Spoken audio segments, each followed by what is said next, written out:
Bienvenidos a una nueva clase de los órdenes del amor, el 3 más uno de Bert Hellinger y la manera en que desde la Escuela de Transformación Personal lo venimos desarrollando, lo entendemos y profundizando, y en la manera en que subrayamos y hacemos foco en determinados aspectos. Vamos a hablar hoy del primer orden, pertenencia. Son verdades simples, son órdenes o fuerzas o leyes o fuerzas bastante simples de entender y de transmitir, y a su vez son fuerzas y son órdenes inabarcables. Todo el tiempo estamos viendo de qué manera esto influye en nuestras vidas, en las vidas de las personas que queremos, en la vida de los consultantes, de los pacientes, de los clientes, en el mundo entero, en la vida humana, de alguna manera. Esto influye continua, constantemente y profundamente en, en todo lo que tiene que ver con lo humano, en el ser humano. Entonces, la pertenencia es el primer orden, es lo primero que vemos, es el primer orden que Hellinger fue desarrollando, después jerarquía, equilibrio y a lo último de su vida, en los últimos momentos, termina de desarrollar el asentimiento que en realidad siempre estuvo implícitamente en estos tres como la manera de equilibrar, como la manera de ordenar, como la manera de transformar. Vamos con pertenencia entonces. Como les decía, esta es una fuerza que tiene que ver con lo humano, tiene que ver con lo que sucede a nivel grupal, en cualquier grupo. Nosotros nos vamos a enfocar en la familia, pero esto lo pueden y lo podemos utilizar y lo vemos, y de eso se trata también ampliar la mirada y empezar a tener una mirada sistémica de la vida. Empezar a ver esto en todos lados, a ver cómo se expresa esto de la pertenencia en todos los grupos humanos. Este orden es simple y dice, todos los miembros de una familia tienen el mismo derecho a pertenecer, no importa lo que hayan hecho. Me gusta agregarle, más que decir que todos los miembros de una familia tienen el mismo derecho a pertenecer, podemos decir todos los miembros de una familia pertenecen. Nos guste o no nos guste, lo veamos o no los veamos. Porque si alguien queda excluido en una generación, más adelante un miembro de otra generación va a ocupar su lugar. Esto quiere decir que este excluido pertenece conscientemente en la conciencia familiar o en la inconsciencia familiar, en la luz o en la sombra, pero pertenece. Esto se ve de muchas maneras. ¿Cuáles son los efectos de cuando alguien es excluido? Y ahora voy a poner ejemplos para que quede un poco claro de qué estamos hablando cuando hablamos de exclusión.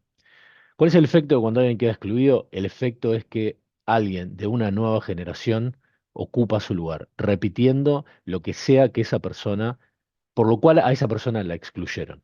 Entonces viene alguien de una generación nueva y repite de distintas maneras, a través de un síntoma físico, a través de un síntoma psíquico, a través de conflictos, de dificultades, de relación, a través de no conseguir lo que quiere. De alguna manera, imagínense que hay un lugar que quedó vacante en alguna generación y entonces viene alguien nuevo y ocupa ese lugar. Esto, en la medida que lo empezamos a ver, a conocer, y que la conciencia también humana se expande porque incluimos esta idea nueva, este concepto nuevo, también se empieza a hacer más rápido, los efectos se empiezan a ver más rápido. Antes decíamos que estos efectos se veían en la siguiente generación, pero ahora vemos que estos efectos se ven en la misma generación. Entonces, ordenando y subrayando.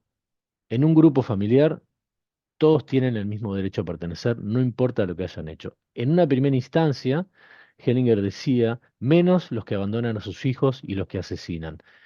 Luego, con el paso de los años y del trabajo en el campo, se dio cuenta de que bien ellos pertenecen. También los que abandonan a sus hijos pertenecen, también los que asesinan pertenecen.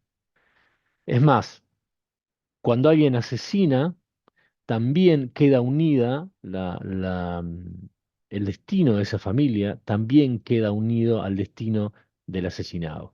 También cuando se excluye un asesino en la familia, que es parte de la familia propia, Bueno, sucede esto que estaba diciendo. Va a venir alguien que va a ocupar el lugar de la persona. ¿De qué manera? Haciendo lo mismo o haciendo lo contrario. Es decir, siendo un asesino o siendo una víctima. Incluso teniendo actitudes, emociones, sensaciones y tendencias. No necesariamente se repiten los actos, pero sí se repite la energía, la tendencia. Entonces, bueno, puede haber alguien en una familia que esté fascinado por la oscuridad, los crímenes, la sangre, los asesinatos. O puede haber alguien en la familia que sea una víctima, víctima de todos, ocupando el lugar de. Pero también, o además de esto, cuando en una familia alguien asesina, el asesinado también forma parte del destino de la familia. Y si no se lo incluye, si no se le dice, te hago un lugar, también sos parte, va a haber alguien en la familia que va a ocupar el lugar. Y esto lo vemos en qué contextos, en los contextos de las peleas, de los bandos, de las guerras. En mi familia somos buenos, entonces podemos matar a los que son malos. Bueno, y excluimos a los que son malos. Bueno, los que son malos, según nuestra idea, con Rubén siempre decimos que nosotros siempre somos los buenos. Cualquiera que diga nosotros va a decir nosotros somos los buenos. Generalmente nadie dice nosotros somos los malos. Hay una idea ahí, hay una idea de que tiene que ver con la pertenencia también, de que lo que haga mi clan, de lo que haga mi familia es lo que está bien y es lo que hay que hacer. Bien, bien, seguimos. Entonces, ¿quiénes pertenecen? Todos los miembros de todas las generaciones, nacidos o no. Los que dañaron a alguien en la familia, los dañados por alguien de la familia, los que mataron, los locos, parejas anteriores importantes, todos aquellos que hicieron un sacrificio por la familia, ejemplo, una nodriza, la víctima de un asesinato, un médico, etcétera. Entonces, primera cosa importantísima para empezar a mirar hacia nuestro grupo familiar. Primero hacia nuestro grupo es los nacidos o no. Es importante tomar en cuenta que los abortos, los embarazos que no pudieron ser, no importa si fueron abortos naturales, espontáneos o abortos buscados, todos esos seres pertenecen.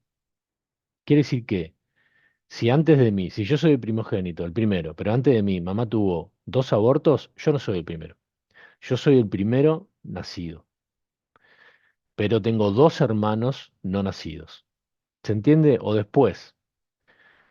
Esto cambia tremendamente la sensación eh, y la relación de los hermanos. Entonces, primera cosa importante, todos los miembros de todas las generaciones, nacidos o no, todos los que no pudieron nacer, todos los que murieron en tempranas edades, pertenecen. Así que eso es lo primero que hay que revisar y es lo primero que les proponemos que revisen. Ok, ¿qué número de hermanos son ustedes? Antes de ustedes hubo nacimientos no concretados. Después, ¿cuántos? ¿Cuántos no nacidos hubo en la familia de ustedes? Lo mismo después, un poquito más hacia arriba, ¿no? ¿Cuántos no nacidos en la familia de mamá, en la familia de papá? Todo esto es información que nos va a ser muy útil para entender y para comprender muchas dinámicas de nuestra familia de origen, de la familia actual y de las familias de nuestros ancestros.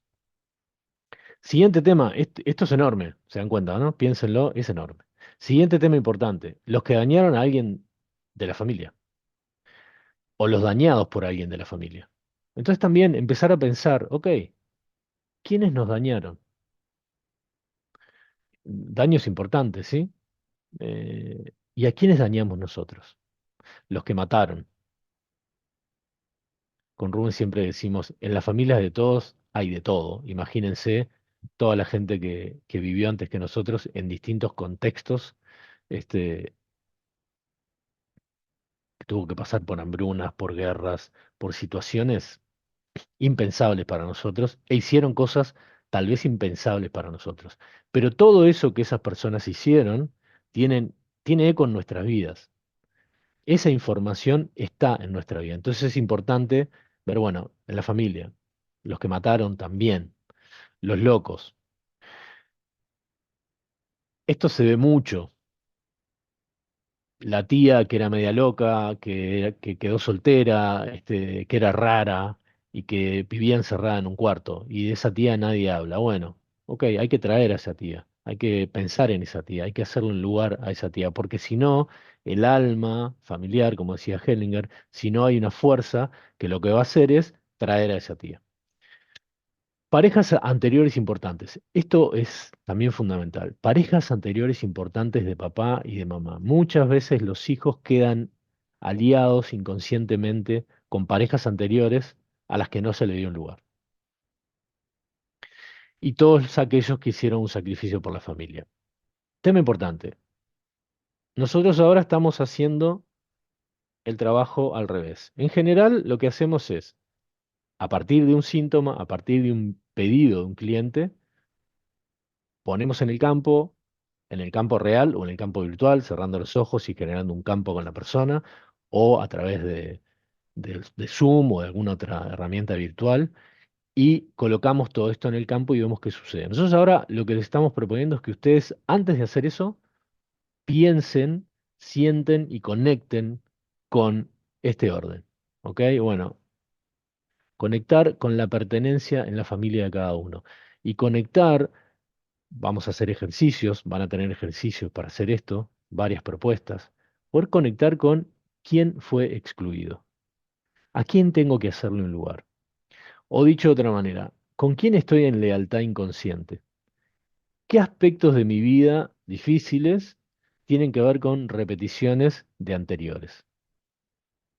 Entonces todo esto que les estamos dando tiene que ver con eso, tiene que ver con poder conectar con este orden y poder hacer un trabajo con este orden.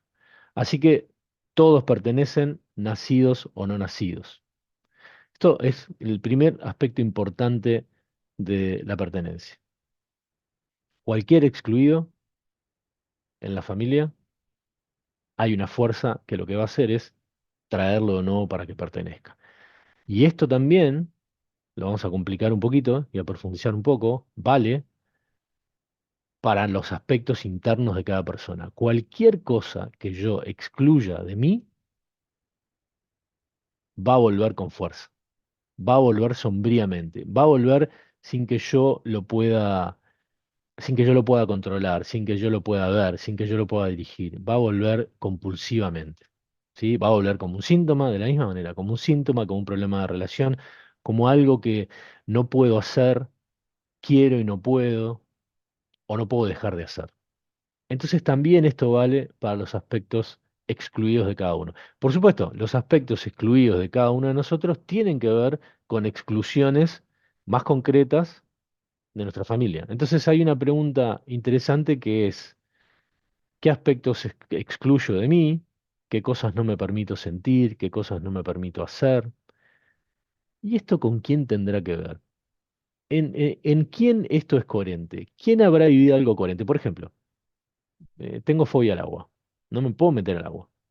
Ok, puedo verlo como algo propio y tratar de resolverlo y hacer terapia, pero también puedo pensar, o además puedo pensar, ok, ¿en qué, para quién de una generación anterior este miedo, esto fue real? ¿Quién tuvo una situación traumática en donde el agua realmente fue peligrosa? Para mí, hoy en día, meterme en una piscina donde hago pie no es peligroso. Sin embargo, todo mi cuerpo siente que mi vida corre peligro. ¿Para quién esto pudo haber sido peligroso? Entonces, ahí empezamos a ir para atrás en la historia de la familia y ver, bueno, quién pudo haber tenido una experiencia difícil. Puede haber sido una experiencia difícil directa, con el agua, de haber tenido, no sé, haberse ahogado tal vez, o casi ahogado, o también algo en relación al agua, haber tenido que dejar su casa, su familia, atravesando un océano. Podemos ir muy para atrás en esto. Y es un viaje, realmente es un viaje fascinante, un viaje hermoso que ustedes puedan hacer esto. Bien, Pertenencia, entonces, por un lado, en el sentido de la exclusión. Lo que excluyo, hay una fuerza que lo trae de nuevo. Vamos a otro aspecto importante de este orden,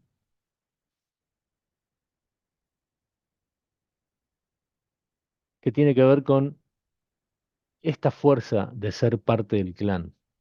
¿De dónde viene? ¿Por qué es tan fuerte? ¿Por qué esto de ser parte del clan es tan fuerte? Porque, bueno, podemos decir, ok, sí, cuando éramos niños, nuestra vida dependía de estar con mamá y con papá, o de estar con quien nos cuidaba, ¿no? Dejen solo a un niño de 1 año, de 2 años, de 3 años, de 4 años, solo, sin ningún adulto que lo acompañe, que lo cuide y se muere. Entonces la vida de un niño depende.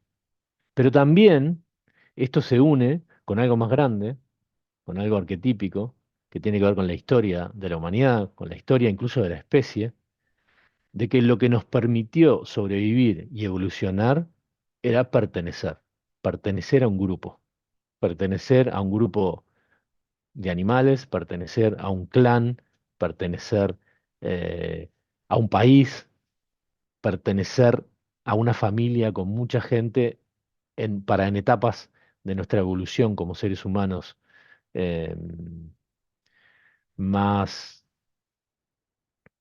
más antiguas, más arcaicas, éramos nosotros contra ellos. Nosotros los seres humanos chiquitos contra los animales más grandes, contra las fuerzas más grandes de la naturaleza, y luego nosotros, nuestro clan, contra el clan de los de enfrente que nos venía a atacar. Entonces, en esto de la pertenencia es tan fuerte, decimos que es una de las fuerzas más grandes porque está conectado con la historia de la evolución del ser humano. Y acá entramos en un gran concepto que desarrolla Bert Hellinger, que es la buena conciencia versus la mala conciencia. ¿A qué se refiere Hellinger con buena conciencia? Es lo grupal sobre lo personal, decimos. Es esto, es, en nuestra familia hay una manera de ser, hay una forma de hacer las cosas, hay una forma de pensar. Hay cosas en nuestra familia que están bien y hay cosas que están mal. Todo lo que tenga que ver con hacer lo que para lo que en nuestra familia está bien,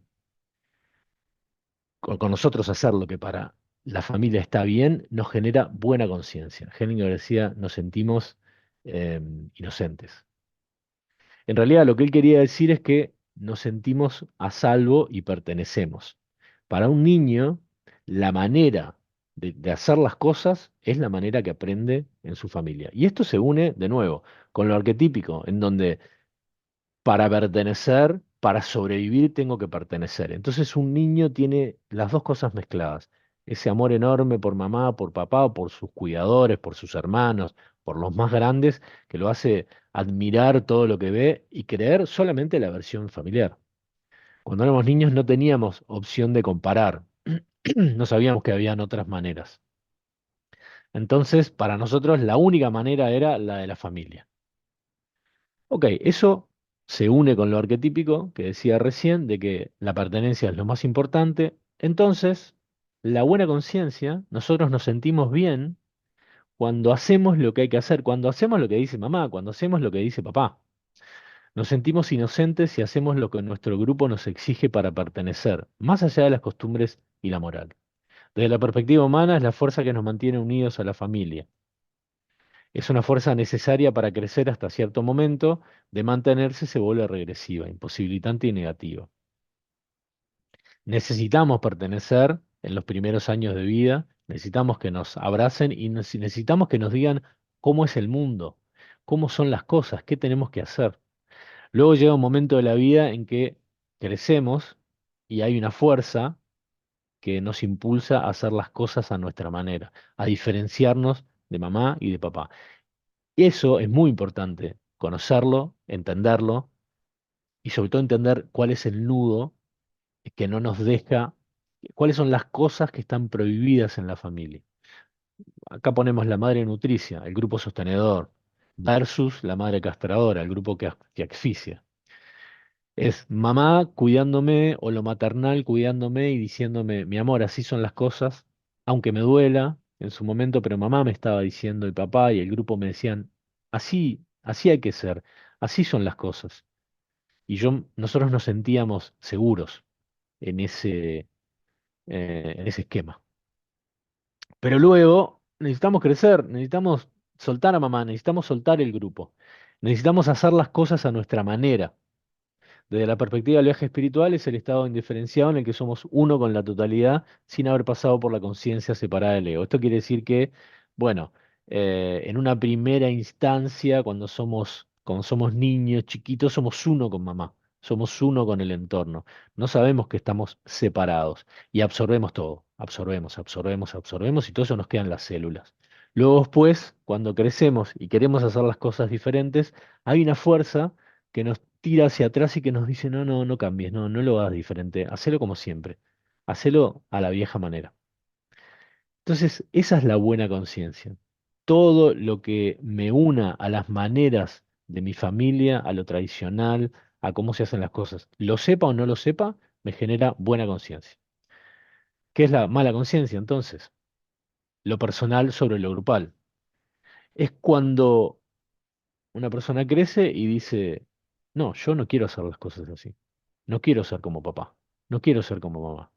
No quiero estudiar lo mismo que estudiaba papá. No quiero tener la misma manera de pensar. No quiero ser del mismo cuadro de fútbol. No quiero ser del mismo partido político. No quiero ser violento. O no quiero ser apático. Quiero ser diferente. Quiero hacerlo a mi manera. Quiero sentir. Quiero ser yo. Y esa es una fuerza evolutiva enorme.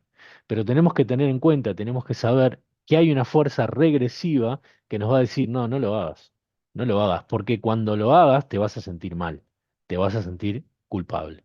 Esa es la mala conciencia, la culpa de sentir que abandono a mamá, sentir que abandono a papá si hago las cosas a mi manera. Desde la perspectiva del viaje espiritual, es la fuerza que nos separa de la totalidad para convertirnos en un ego diferenciado, para convertirnos en algo nuevo. Vengo de aquí, vengo de la totalidad, vengo de papá y mamá, vengo de la panza de mamá, pero soy algo diferente. Y me gusta mucho poner esta imagen, la inocencia infantil versus la inocencia del viejo sabio. Vieron que en todas las tradiciones se habla de estos dos polos. El niño que está completamente conectado con el momento presente, indiferenciado, podríamos decirlo, versus el viejo sabio que vuelve otra vez. Ese niño crece, pasa por el viaje de la vida y luego se vuelve a convertir en un viejo sabio o en un niño, pero ya en el cuerpo de un viejo inocente. Es como vuelve a experimentar que forma parte de la totalidad. A este viaje Carl Gustav Jung lo llama el proceso de individuación. Entonces, la buena conciencia y la mala conciencia. Joan Garriga habla de esto mismo y le pone un término que me parece, le pone a buena conciencia y mala conciencia un término que me parece que es mucho más claro. Eh, a la buena conciencia le llama la lealtad desdichada o desdichosa. Y esto es como decir, bueno, soy leal a mi familia, soy leal a mi papá, soy leal a mi mamá, pero eso me genera infelicidad. Entonces, soy leal a mi papá que era apático y que no terminaba ningún proyecto y le iba mal en todo. Soy leal a él y entonces me siento bien, me siento que pertenezco, me siento que soy leal a papá porque lo quiero y eso me genera infelicidad. O soy leal a la violencia de papá o a la violencia de mamá y soy violento como ellos. O discuto, o tengo relaciones conflictivas igual que ellos. Entonces me siento inocente, diría Hellinger. Me siento que pertenezco, me siento bien, pero soy infeliz. Versus la deslealtad dichosa. No soy como ellos, soy diferente, lo hago a mi manera, me siento un traidor, me siento desleal de alguna manera, más consciente o más inconsciente, pero soy dichoso. Entonces, en esto también es importante trabajar. ¿Cómo? Vamos a hacer algunos ejercicios en un próximo video, pero básicamente es empezar a darnos cuenta de, bueno, cómo, cómo es mi familia, cómo somos nosotros, de dónde vengo, cómo es mamá, cómo es papá, de qué se habla, de qué no se habla. Y luego empezar a ver eso cómo opera frente a mi necesidad nueva. Bien, por acá es lo más importante de este orden de pertenencia de Bert Hellinger. Lo que quiero decirles es que todo esto lo vemos de diferentes maneras una y otra vez en la consulta individual, en la consulta grupal y en estos trabajos grupales. Es de las cosas más importantes. Los tres órdenes del amor son muy importantes y tienen efectos y tienen la mirada a estos órdenes, poder empezar la vida, poder empezar a mirar la vida de esta manera, nos amplía la mirada y nos da mucha, mucha, mucha información. Información que nosotros siempre recomendamos que anoten. Cuando tenemos una comprensión de algo, tenemos que anotarlo. Es la manera de que quede. Bueno, hasta aquí llegamos. Muchas gracias. En un próximo video les vamos a pasar ejercicios para que puedan profundizar en esto.